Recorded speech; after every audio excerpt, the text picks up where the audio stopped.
Magandang araw po sa inyong lahat. Ako po si Banat Bay at eto na nga ang init. Grabe ho, super init talaga ang nangyari kagahapon dyan ho sa Senado. Nakapa! Ang lupit! Yun lang ang masasabi ko, ladies and gentlemen, mga banaderos. Kasi kita mo naman yung speech ni Marcoleta, talagang wapak, nako. At yung sinabi rin ni Chis Escudero, ang lupit. Ito talaga ang tunay na may mga yagballs. Hindi katulad ni Soto at ni Lacson. Gago! Na alam natin, iniiwas ang issue, walang iba kung hindi sa kanilang amo na si Romualdez. Gago! Eh syempre, alam mo naman, kapit tuko. Bakit? Eh syempre, pagka tinamaan si Romualdez, ang direksyon niya, walang iba kung hindi kay BBM. At pagka tinamaan si BBM, abay, baka matanggal at Senate President si Tito Soto. Gago! At si Mr. Pinky, uy Pinky, bakit kaya? Ewan ko sa inyo, basta gusto ko lang Pinky, tawag ko sa kanya. Si Mr. Pinky, alam naman po natin, yung tapang niya, alam naman natin na parang ano lang eh, pang, alam mo yun, pang media lang. O pang, alam mo, para lang masabi na matapang siya, wala. Urong din ng yagballs. Umurong din po ang yagballs pagdating sa dito kasi alam naman natin, pag natanggal sa posisyon si Soto bilang Senate President, damay siya sa Blue Ribbon. Siyempre, para sa kanya, nako, malaking bagay ho yun. Alam naman natin, may kaakibat na, alam na natin yan. May kaakibat na Rimowa. Wala naman ganun. Ano yung Rimowa? Bahala na kayo. Hindi, pero walang ganun. Buti nga, hindi ko sinabing basura eh. Mas masama kung basura. Rimowa lang naman. Anyway, alam nyo, di ba, recap lang tayo ng kapiraso. Itong mga nakaraang araw, pinaliwanag ko sa inyo kung paano nila sinusubukang i-discredit si Marcoleta. Sinimulan na nila kay Marcoleta, di ba? Sinimulan na rin nila kay Magalong. Anyone or any issue na patungo doon kay Romualdez, talagang dinidiscredit. Yeah? So, Diskaya, nagsimula yan. Tapos kay Chis Escudero at yan kay Sir Orly. Tapos ngayon si Marcoleta. Basta medyo patungo doon kay Speaker. Talaga namang alam natin na medyo iwas muna. Iwas pusoy ba ika nga, di ba? So ganoon na nangyayari. Pero syempre, hindi maaaring manahimik si Senator Marcoleta at hindi pwedeng manahimik si Chis Escudero diyan sa issue na yan. Kasi sila na yung tinatamaan eh. Sila na yung dinidiscredit. Sila na yung sinisiraan. Sandali, balik tayo sa tunay na issue. Ano yun? Kay Romualdez at saka kay Zaldico. Ladies and gentlemen, yung best friend natin si Zaldico. Mga banateros, yung ating best friend na si Zaldico nag-resign na bilang congressman. Gago! Alam nyo mga kababayan, medyo iba-iba ang pananaw ng ating mga kababayan. May nagsasabi, naku, baka naman na dahil dyan, magtatago na yan. Naku, talagang wala nang balak bumalik. Kasi, kung ikaw may plano kang bumalik, tama, mali. Ikaw ay hindi ka magre-resign. Mananatili kang congressman para may kahit papaano, hindi ka maimbitahan ni Pinky. Diba? Kasi yun na sinasabi niya, parliamentary courtesy. Dahil isang congressman yan, hindi natin pwedeng imbitahan yan dito sa Senado. Paano ba yan, Mr. Pinky Lacson? Paano ba yan?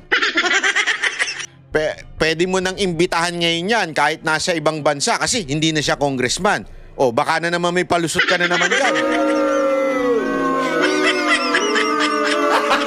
Gago! Hindi, baka may palusot ka na naman dyan at sabihin mo na naman, hindi siya pwedeng imbitahan kasi because of health reason.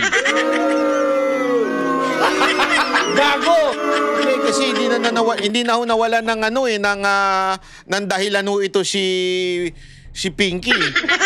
Diba? Hindi na ho siya nawalan ng dahilan na imbitahan si Saldico. This time, yung sinasabi mong courtesy, parliamentary courtesy, wala na yan. Kasi siya ay isang ordinary citizen. Ngayon, ipatawag mo. O baka naman ititigil mo na yung investigasyon na yan porket mape-pressure kang patawag. Gago! Wag naman ganun. Kasi kailangan managot yan. Kailangan sagutin niya yung mga paratang sa kanya. Na di umano, ang laki ng Kasi ang dami pang paratang dyan eh. Di ba na wala kay Diskaya. Tapos kay Sir Orly. Baka naman hindi mo na itatawagin. Di ba? Wag naman ganun. Wag naman ganon, sir. Mr. Pinky. Pinky, wag naman ganon. Tawagin mo yan. Tapos pag hindi pumunta, isubpina mo. Pag ayaw pa rin pumunta, i-contempt mo na. You have the power even if nasa ibang bansa yan. Don't tell me, di mo gagawin yun. Gago! O anyway, pakinggan natin. Napakaganda nitong speech ni Marcoleta niya kay Chis Escudero, Pakinggan natin at hihimay na natin. Ipapaliwanag ko sa inyo yung mga binitawan nila. Marami pong salamat, Mr. President. Ako po ay tumatayo ngayon para sa isang usaping pampersonal at pangkalahatang pribilehyo. Yon. Ginoong Pangulo, ang gulo-gulo na po natin. Yon! Yun na yun eh. Tapos na. Yun na yung buod ng kanyang speech. Ang gulo natin. Ako na lang magmumura, Senator Marcoleta. Ang gulo natin. Tang yan. Sorry naman. Ito pong huling pagdinig sa Blue Ribbon Committee na kung saan ay lumabas po ang isang testigo na nagngangalang Master Sergeant Orly Gutesa. Ako po ay nabansagan na kulang po sa kortesiya. Para sa akin po ay hindi po tama na nagpapasaringan po tayo ng ganun. Iisa po ang ating layunin. Ayaw. Hindi po tayo magkakalaban sa layunin na matuntun po natin ang pinaka-problema kung bakit nasadlag po ang ating bansa sa ganitong kalagayan. Hindi ko naman po kasalanan ako po'y hanapin ni Sergeant Gutesa. Hindi ko po siya kilala eh. Hindi ko po kasalanan kung ako po ang hinanap niya at hindi iba. Alam mo kung bakit? Ako na sasagot. May tiwala sa'yo. Walang tiwala dun sa Blue Ribbon Chair. Ng committee na yan, yung chairman yan. Kakaya no? Isipin mo isa kang PM Mayor isa kang dating Chief of Police na ngayon ay senador na. Pinky, walang tiwala sa'yo. Ang tiwala lang na kay Marcoleta. Nung pong makita ko po yung kanyang salaysay, ang sabi ko lamang po sa kanya kung malakas ang loob mo talaga, at naniniwala kang dapat mong gawin ito para sa iyong bansa, dalawa lang ang pwede mong gawin para sa akin. Ipanotaryo mo yan. At kung malakas ang loob mo, bukas ng umaga bago mag-alas 9, kailangan nandun ka na sa Senado. Alam po yung notaryo, para sa akin lang po yun eh. Tama. Gusto ko lamang siyang testingin kung talagang totoo nga ang kanyang mga gustong banggitin. Ang pinakamahalaga po ay haharap siya, tatayo, at susumpa sa kalagitnaan ng pagdinig. At doon ay pakikinggan natin. At doon ay sama-sama natin siyang i-interpolate. Tatanungin. Nakita naman po ninyo kung paano niya sinasagot ang bawat tanong. walang pag-aalinlangan, siya lamang po ang natatangi na testigo na kumonekta sa pangalan ni Saldico at Martin Romualdez. Yun, patay. Wala na nang iba. bata ka. Yun! Ngayon po siya ay naharap sa napakaraming pasaring din. Nako po. Bakit po ako'y walang kortesiya? Hindi po ba ako'y humingi ng panahon sapagat hindi ko naman po alam kung talagang darating siya nung araw na yon, kaya hindi na po ako nagsabi. Gusto ko talagang paniwala ang darating siya. Dumating nga po siya, kaya ko siya inilabas. Pero kung pag-uusapan po ay kortesiya, balikan po natin ang mga nangyari.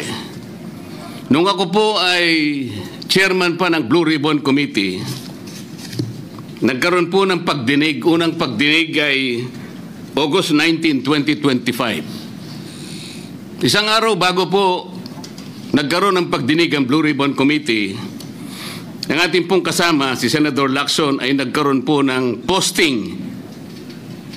Sa Twitter po yata ito, hindi po ako sanay dito eh. Babasahin ko po, August 20, 2025. The Senate Blue Ribbon Committee hearing yesterday is akin to the cart going ahead of the horse. Had the cart waited one day, it would not have missed the details of the truth about the many substandard ghost projects and more that will be exposed in my privileged speech today. Yun po ba ay courtesy din? Sa akin pong palagay, hindi dapat po nagkaroon ng ganitong pagpapasaring. Alam ko po ba kung sino-sino ang tatayo para mag-deliver ng privilege speech? Matagal ko na pong sinabi noon kung kailan po ang pagdinig.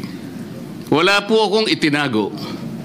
Ngunit kung sasabihin na kung naghintay kami ng isang araw, ay mas marami pa sanang mga detalye at katotohanan ang naihayag. Hindi po ba sinabi ko sa inyo noon, mismong Pangulo ng Republika ng Pilipinas ang nagbigay sa akin ng USB na nandun po lahat ang mga proyektong pinaghihinala na ghost projects. Ayaw ko lamang pong ilabas ng isa-isa sapagkat sa aking pagkakaalam noon, Ginoong Pangulo, mali din po yung binigay na mga coordinate sapagkat ang pinagbasihan nila yung MYPS, hindi yung PCMA, na palagi ko pong binabanggit.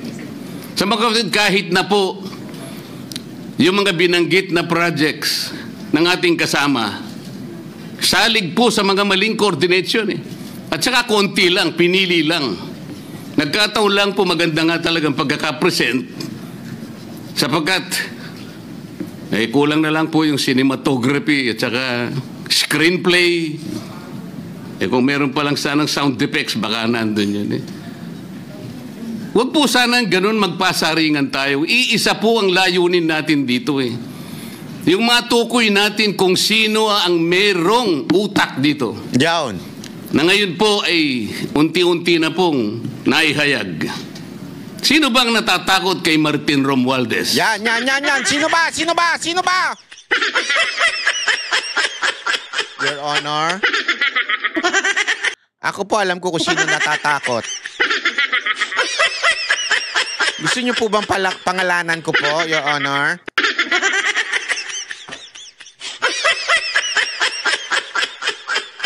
Yung kinakausap niyo, Your Honor. Takot na takot yan eh. Marami po siguro dito sa kapulungan ito.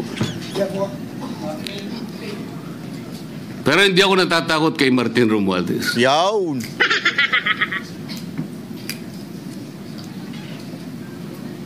Ngayon po, kino-question po yung notarization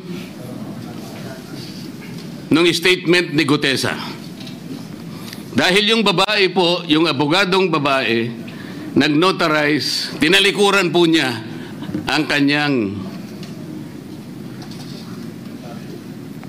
kanyang signature, yung kanyang pirma. Nandyan po ba yung assistant natin para ipakita po natin? Ayan po yung huling bahagi ng dokumentong ninotaryo doon sa opisina ng abogadang babae na ngayon ay tinatalikuran niya ang kanyang pirma. Yo. Doon sa right side po, ayan po yung ninotaryo sa dokumento ni Gutesa. Yung kaliwa po ay iba pong dokumento. Tingnan po ninyo yung pagkakahawig. Ibig po ba ninyong sabihin, Ginoong Pangulo, yun pong notarial details, na yun po yung kulay blue, na kung saan nandyan yung PTR, nandyan po yung MCLE number, nandyan po yung kanyang roll number, ang kanyang address. Nakuha po ba ni Gutesa mula sa opisina ng abogada at in-stamp niya?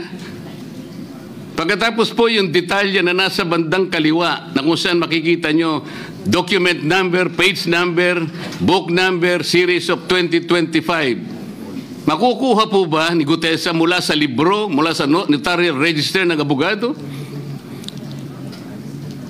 Paano niya makukuha? Tingnan po ninyo yung kabila, ganun din. Bakit po natin hahanapan ngayon si Gutesa at sasabihin pa natin dahil lamang tinalikuran ng babaeng nagnotaryo ang kanyang pirma? Pangkaraniwan na po kasi, Ginoong Pangulo, kahit pumunta kayo sa maraming lugar na kung saan nagnunotaryo, hindi nyo po makikita roon ang abogado. Iaabot nyo lang sa kanyang papel ninyo, pagkatapos isosoli niya sa iyo, pagkatapos nyo magbayad. Itatanong po ba ni Ginoong Gutesa, bago siya umalis, tatanungin po ba niya doon sa babaeng kausap niya kung sino man yun, Madam, kayo po bang may pirma nito? Yaw. Wala pong ganun eh. Oo, Ngayon, kung tatalikuran po ng abogado na yon ang kanyang pirma, ako na po mismo ang magdidirect ng prosecution sa kanya para ma-disbar siya. Sapagkat ginagamit po niya yung opisina na yon. Pakita po ba natin, pwede po nating ipakita yung opisina, yung kanya, ayan po yung kanyang lugar. Ang opisina po niya ay sa Ermita, ngunit yan po ay ginagamit niyang address. Ayan po makikita ninyo. Notary Public 24/7. Ibig nyo sabihin, nandyan at hindi na natutulog yung abogado na yan. Sigurado meron siyang tao dyan na pumipirma.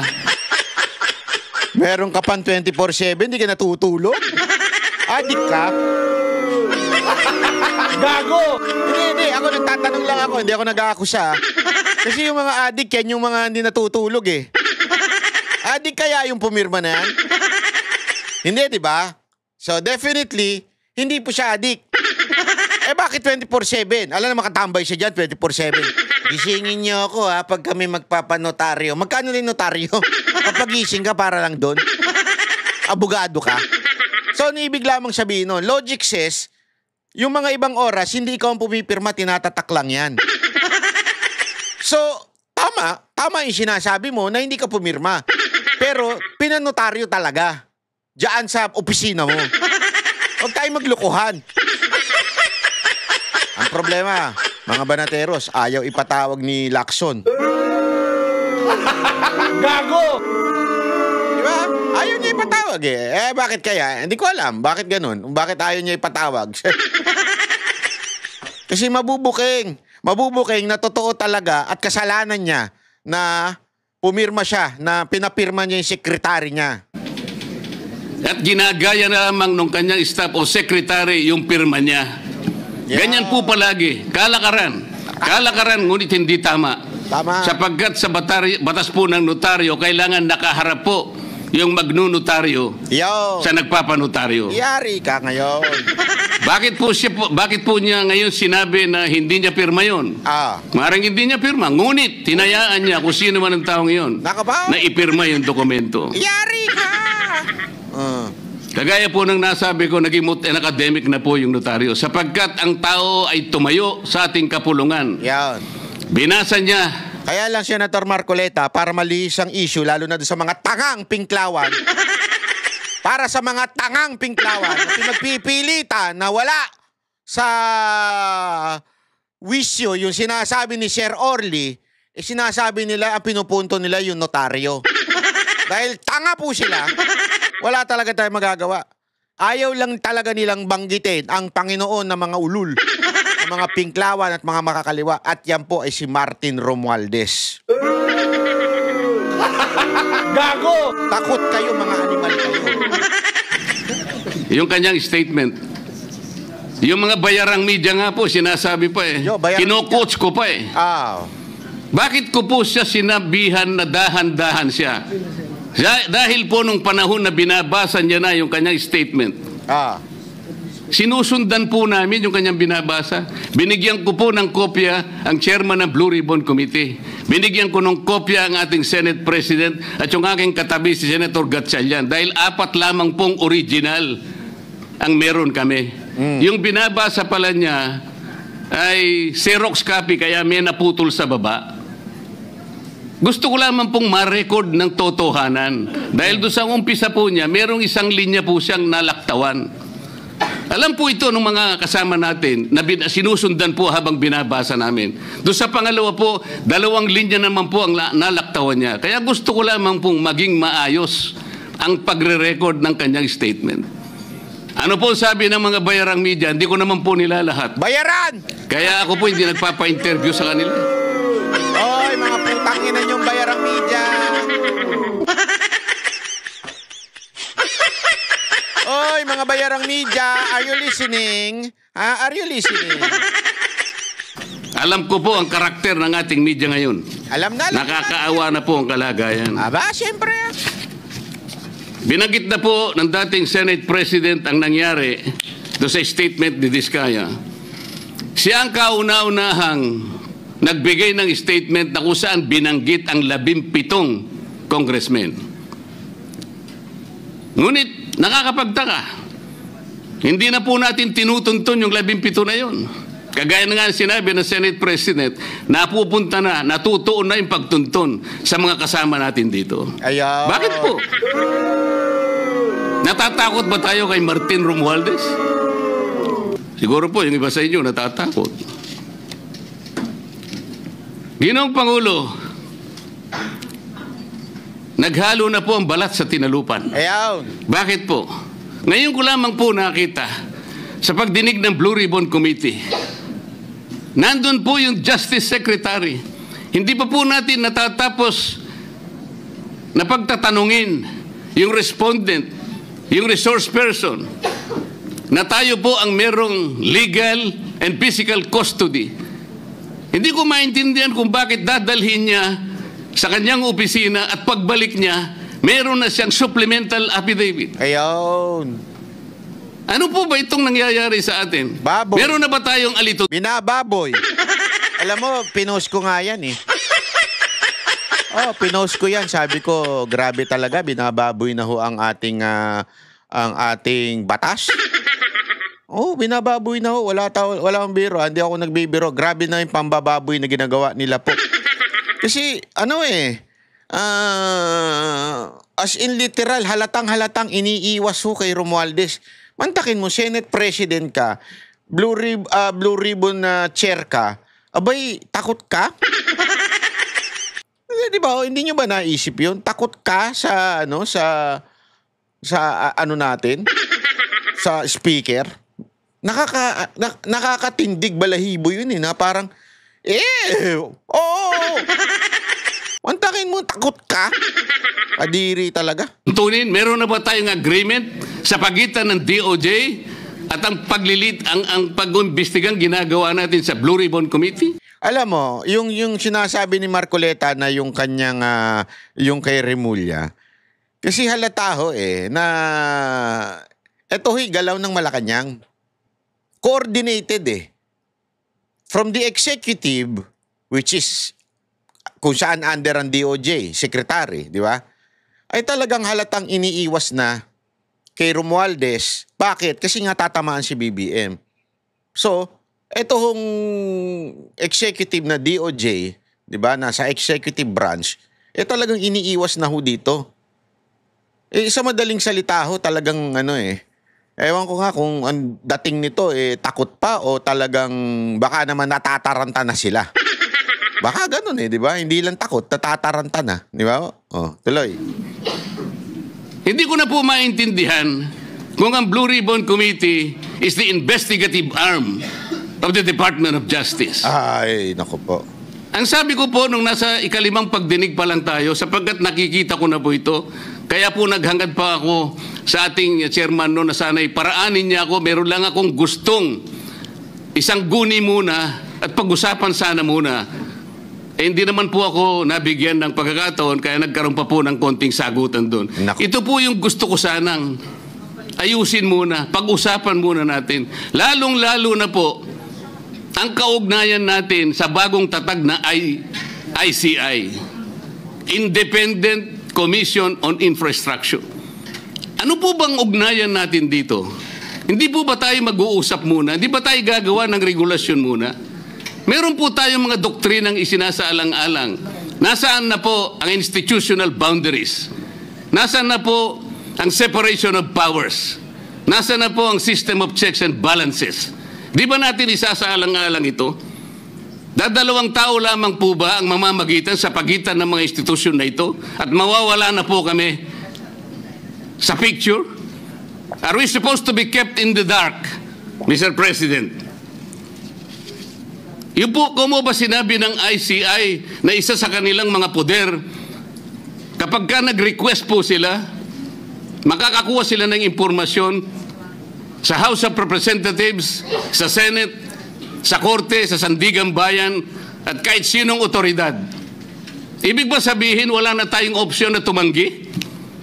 Kailangan po natin pag-usapan muna yun. Ang nangyayari po sabog-sabog na po eh. Baka nga yun ang isang dahilan kung bakit nag-resign po yung advisor na si Mayor Magalong ng Baguio. Yung pong mga pasaring, ito po yung nakakapagbigay sa atin ng hindi naman kailangang pag-aaway-away o pag-aalitan. Hindi po maganda sa ating panig ito. Tingnan lamang po natin yung interview sa DCMM ng ating kasamahan, chairman ng Blue Ribbon Committee, na ang mga host ay si Victoria Tulad at si Christian Yosores noong September 28, 2025. Ang tanong po nila, ilang hearings pa ang nakikita ninyong gagawin ninyo? Ang sagot po ng ating kasama, Senator Lacson, yun ang hindi ko pa masabi. Dahil kung may bagong lumalabas na mga testigo at masustansya yung sasabihin, meron pang mga kakulangan na dapat na mapunuan, magtawag tayo ng pagdinig. Tama naman po yun. Pero ito pong pangalawang saknong, ang sabi po, pero kung paulit-ulit lang at masa-sidetrack o kaya palihis yung direksyon ng inquiry, yun ang i-assess namin kasi medyo lumihis na. Ano po yung lumihis?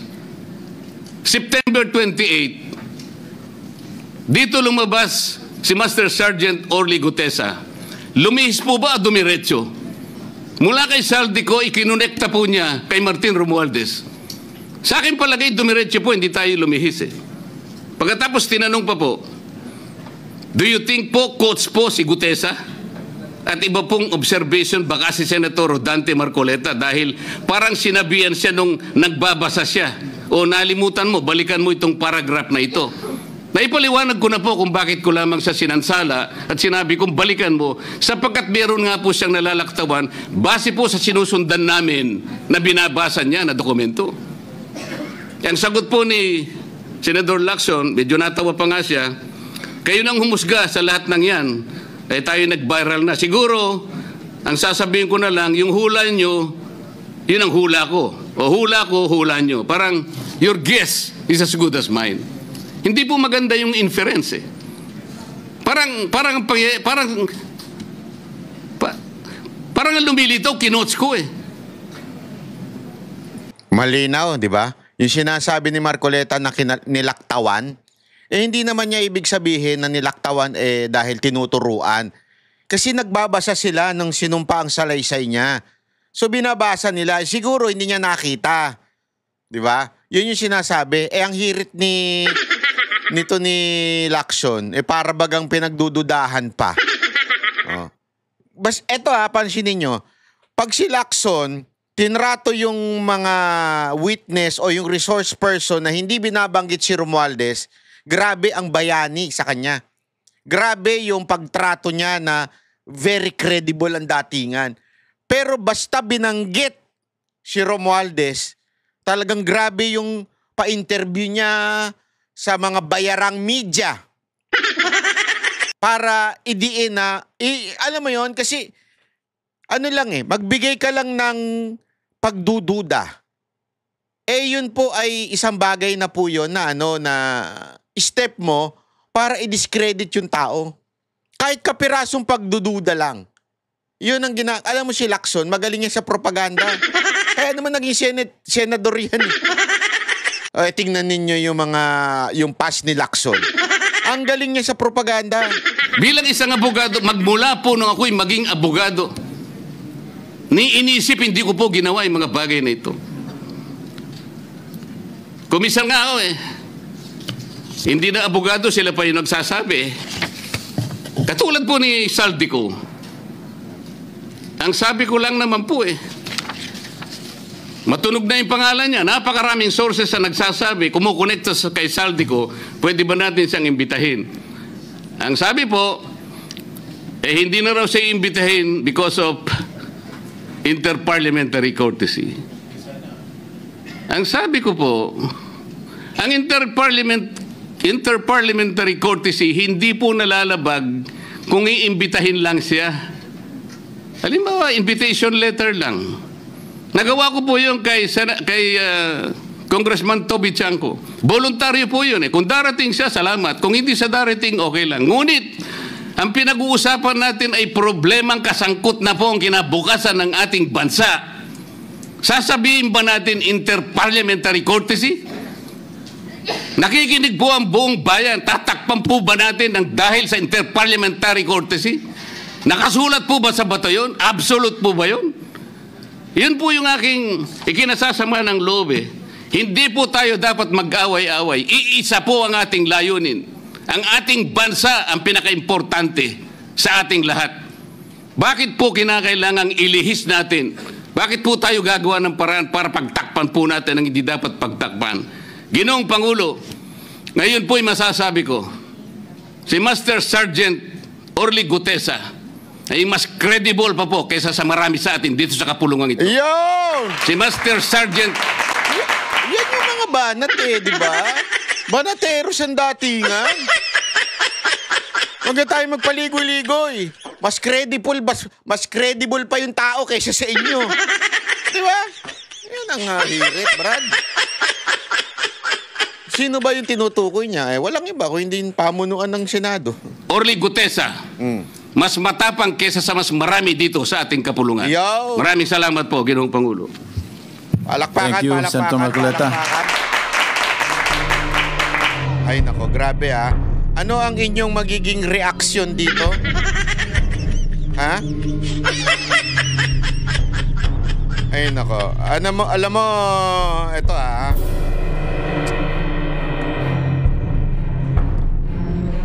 Itong hirit po ni Marcoleta na ito yung hinahanap natin. Kasi for the longest time, etong, pasensya na yung mga makaduterteng senador dyan, for the longest time, medyo lagi kayong defensive mode Ano ibig sabihin ng defensive mode?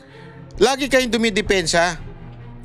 Ilang beses kayong inaatake. Attack ng attack yung kampo ng Marcos Romualdez Syndicate Attack sila ng attack sa inyo.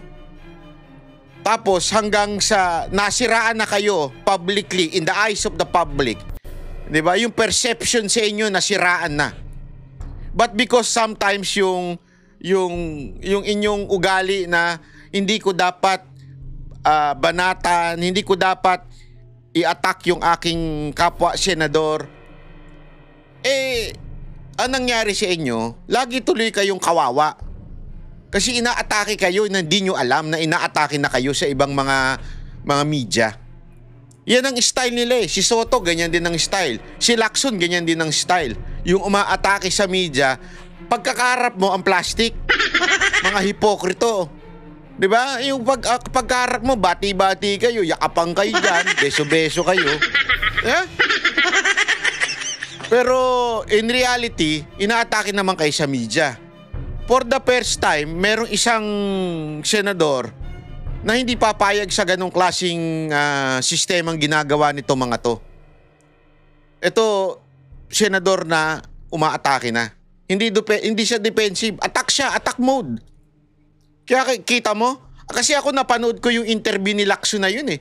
Doon sa interview na yun, kasama yung mga ulul na mga na mga media, doon umaatake siya eh. Kunwari lang siya, nagmamagaling siya na parang hindi siya umaatake, pero actually pumipitik-pitik na siya. Tapos ang nagkakarga ng pitik, yung media.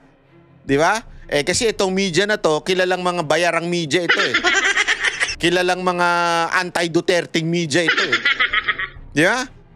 Tapos, ganun. Akala ko hindi papansinin. Nagulat ako sa ginawang speech ni Marcoleta. Talagang pinansin niya yung binigkas ni Lacson na your guess is as good as mine. Gago! Nung bagang tinanong siya kung kaduda-duda ba daw yung witness na parang may maling ginawa si Marcoleta, di ba? Gago! Alam mo, kudos talaga. Iba talaga ikaw, Marcoleta. Exciting siguro kung nanalo si Attorney Vic Rodriguez at saka sila Jimmy Bondoc, sila Attorney Jimmy, no? Di ba? Exciting siguro kung mga abogado yan nung nanalo. Naku po. Ang saya. Ito na yung inaantay natin eh, di ba? Buti na lang eh. Kaya suportahan natin to si Marcoleta, ibang DNA nito. Hindi plastic eh. Ito ang gusto ko sa kanya. Alam mo si Marcoleta, nakasama namin yan sa mga kampanya. Si Marcoleta, ano yan eh. Minsan napapagkamalang masungit. Minsan na, kasi hindi nga ngumingiti yan, pambansang simangot nga yan eh. Hindi pagka may programa, pag hindi nasunod, nagagalit yan. Hindi, walang biro. Nagagalit to yan kahit nung during the campaign. Hindi porkit kakamping ka niya, pa-plastiking ka niya. Ganyan na tao yan si Marcoleta. And that's why I like it. Kasi alam mo, sa mga politiko, sa larangan ng mga politiko, ang dami diyang plastikan. Yung kakamay-kamay siya, yung ngingiti-ngiti siya, pagtalikod mo, ginaganong-ganon ka. Diba? Pero ito si Marcoleta, yung sabi nga, what you see is what you get. Kung ano yung nakikita mo, yan na yun. Walang tinatago. Ganyan na ganyan si Marcoleta, even during the campaign. Pagka meron siyang na bad trip siya. Kasi mali eh. Paninindigan niya, mali kung mali. Kahit kakampi kita, mali. Ganun yan eh. Kaya nga, feeling ko, dyan na isa yan sa mga nag-impluensya sa Banateros eh. Kasi pag tama, palakpakan, pag mali, banatan, kahit kakampi. Dinagdagan na natin ha. Pahaba ng pahaba yan. Ganyan na ganyan no si Marcoleta. Isipin mo, kung nandiyan pa si Pastor Kibuloy, naku po, yari sila. Talagang babanatan sila dyan. Yun, isa pa yun. Yung tao na yun, derecho rin yun magsalita sa mga, pagka nakausap nyo ng personal at talagang hindi yung paligoy-ligoy, pag may mali ka talaga. Yan ang mga gusto natin eh. Yan ang tinatawag na tatak Duterte. Diba? Kaya nga sinasabi ni iba, kayo mga panatiko lang kayo kay Duterte. Hindi kami panatiko kay Duterte. Hindi. Kaming Banateros, pag may nakita kaming katulad ni Pangulong Duterte, prangka, honest, malinis, talagang diretso, walang paligoy-ligoy, yun ang nagustuhan namin eh. Kay Pangulong Duterte, kay Sara Duterte, kay Baste, kay Pulong, diretso magsalita. Hindi yung, alam mo yun,